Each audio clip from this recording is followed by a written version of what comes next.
Okay, let's take a break from rookie season just for a second because I'm actually not quite ready to talk about the next thing I want to talk about with rookies, and instead talk about why I hate Ken Walker so much.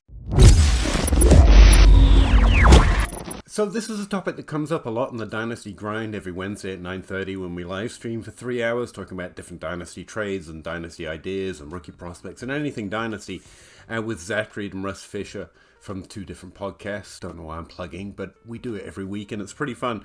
And this week it came up again, how unwilling I am to trade for Ken Walker and how willing I am to trade him away in Dynasty if he's on my roster. And one of the things we always get into is the long explanation of why and how we don't hate him and it's not that we don't think he's good. But this week we didn't go into the speech or the explanation. It was just a trade I didn't like because they were getting Ken Walker at value. And one of the comments on my YouTube video, something I suspect people think and ask, you never really know. Like, am I strawmanning other people's opinions? And in respect to the guy who commented, I didn't mind the comment at all, thought it was good. I liked getting it because it meant that I could answer it. And also I know that someone has that question out there, so it's not just something I think people say or think. It's something someone actually asked me, and I thought it might make a good video, so we're going to talk about it. It's not just don't trade for running backs in the offseason or anything generically silly like that, but right now he's a Dynasty running back 3 in ADP and DLF consensus ranks, and my rank is in there, and I have him ranked as running back 6, so I'm dragging down the average, I think. When I try to rank value ideas, not just the order I think players are going to finish. So top 12 isn't meant to be a slight, but Ken Walker finish as running back 17 or 18, whether you're looking at points per game or overall, he finished in that range, around 14 points per game, if memory serves.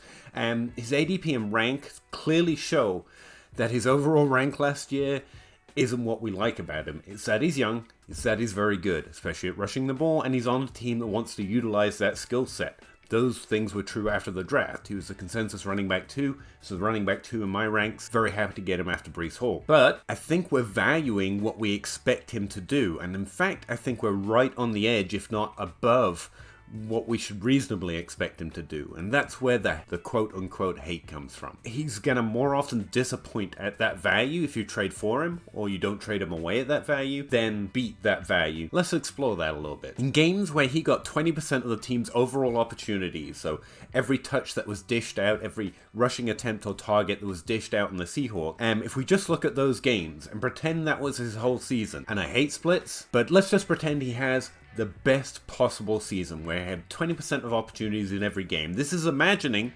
that every game script went in his direction, every touchdown rolled his way. He had the best season in 2022 that he could possibly have had. He would have got about 17.1 points per game. For context, that's running back 4 to 6 this year. That's the same points per game as Breece Hall, Joe Mixon, Nick Chubb, that kind of area, which is really good. That's a really good area of running back. It's meant to be valuing his age and the fact that he's good and he's more, a reasonable expectation is for him to be a top 12, if not top 6 running back. But good Dynasty players value him there because he's young, he's good, everything else. Because he's young and he's good and now he's on your roster, right? Consider that the 3 running backs I just mentioned who actually produced that much this year, in a points per game basis at least, are all ranked lower than him. That's Nick Chubb at running back 8, Breece Hall at running back 7, so still fairly high value, and then Joe Mixon at like running back 17, I think he is overall in Dynasty Superflex ADP right now. In fact, any running back you mention right now that isn't Bijan Robinson, JT, or Barkley are all ranked under Breece Hall. So any running back you like for the 2023 season comes with a plus for Ken Walker.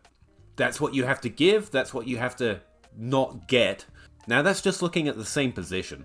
Now ideally, you switch positions in a trade because same position trades suck. But just to keep things simple, any running back you like, you get a plus. That's the type of value we're talking. We're talking running back 3 in Dynasty right now.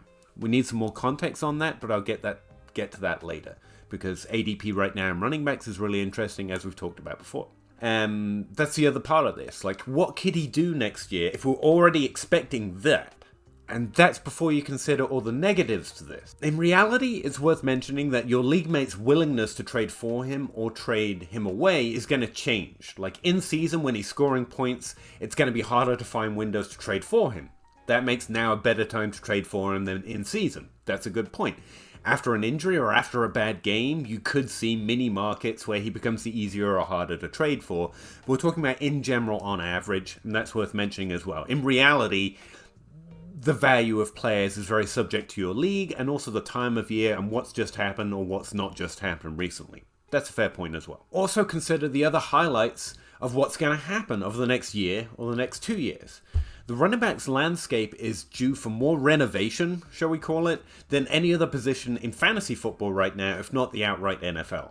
Over the next couple of drafts, we're going to see new, young, good, really talented running backs, whether they catch targets or not, that are going to be valued in this range, because good young running backs come out almost every year, and this year especially, we expect at least one, if not multiple, to be expected. So imagine Ken Walker not being Ken Walker right now to you, but he will be Travis Etienne to the current Ken Walker, if that makes sense. In a year, even if he hits his range, even if he does better and hits that running back 3 upside like his current ADP and DLF consensus rank is, there'll be Bijan Robinson, there'll be, we think, Gibbs, and we expect a couple of others to do really well, like Travis Etienne and Ken Walker. Just finish in the top 24, but have a remarkable per game pace when they had the job to be suddenly in that value range, and they are a year younger. So there are better ways of finding similar production.